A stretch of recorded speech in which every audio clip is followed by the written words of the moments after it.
D'abord, Madame von der Leyen. Il va falloir le retenir, ce von der Leyen. Madame von der Leyen, c'est le visage de l'Europe maastrichtienne. On vient d'en fêter le 30e anniversaire, qui échoue de plus en plus et qui se réagit à ses échecs et à son naufrage par la fuite en avant permanente.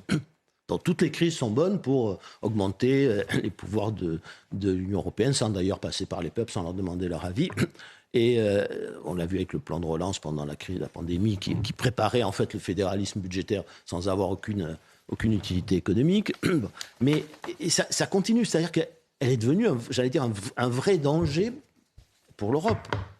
Elle incarne tellement cette Europe de la fuite en avant qu'elle est devenue un danger. Elle a déclaré que faire un cessez-le-feu, c'était hors de question, qu'elle était totalement opposée à l'idée d'un cessez-le-feu en Ukraine. Maintenant, elle vient expliquer elle vient menacer en fait les électeurs italiens en leur expliquant que s'ils ne votent pas bien, eh bien l'Europe a des instruments pour les remettre dans le droit chemin. Bon, ça n'est pas acceptable. C'est même plus de l'ingérence, là. Elle est sortie complètement de son rôle, mais ce qui est le plus inacceptable dans cette affaire, c'est que les chefs d'État et de gouvernement de l'Union européenne la laissent faire, la laissent parler, la laissent agir. Et franchement, ça devient, je trouve, là aussi très, très, très dangereux.